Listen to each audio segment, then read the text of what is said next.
Hey, it's Dr. Charlie here with Little Soul Bite. You know, in John chapter 11, verse 24, Jesus says, "Whoever believes and lives in me, though he may die, he will live. And whoever believes in me and lives in me shall not die." I want to talk about that verse for just a minute because as Christians, we lean into Jesus and we focus on Jesus. We make him part of our eternal plan because we choose to believe that about him. But yet, when it comes to death, it seems like our souls take over. And we no longer lean into that part of the spirit realm, that part of heaven that we are supposed to embrace. Let me explain. I have recently encountered several situations.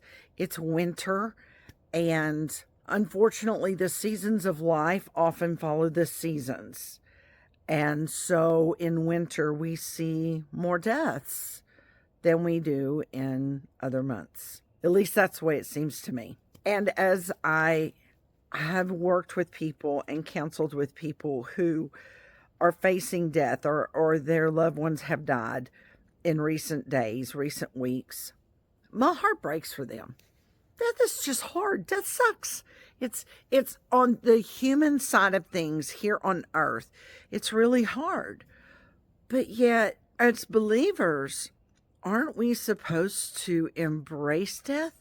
As believers, aren't we supposed to understand that there is an eternal side of things, that as Jesus said, though we may die, we will live?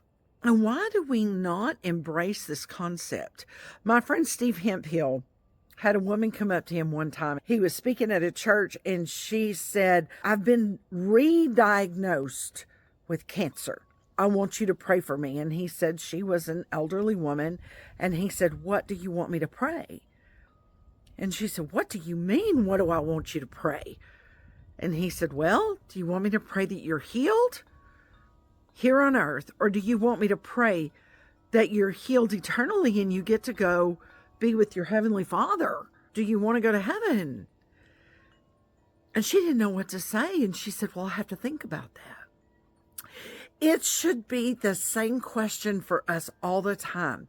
When we're sick, when we're failing, when we're embarking upon death, do we immediately go to the Father and ask for what we want? Or do we go to the Father and ask for what he wants? Sure, sometimes he wants to give us the desires of our heart, but sometimes he wants to move somebody into a new season where he is involved every moment of every day for all of eternity, where we can join them later. If we really believe in heaven, why are we not asking this question a little more often? Because of our mind, our will, and our emotion. Because we want what we want. We want what's going to be the least difficult for us, what is most logical for our personal circumstances, and maybe not for the person involved, maybe not for the person we're praying for, or who is facing death, or who has had to experience death in a loved one. I may not have said all this right, but I hope that you get my point. I hope that you're going to think more carefully about your choices and what you pray for. Is your soul leading your prayer life, or is heaven? Just a question for the day.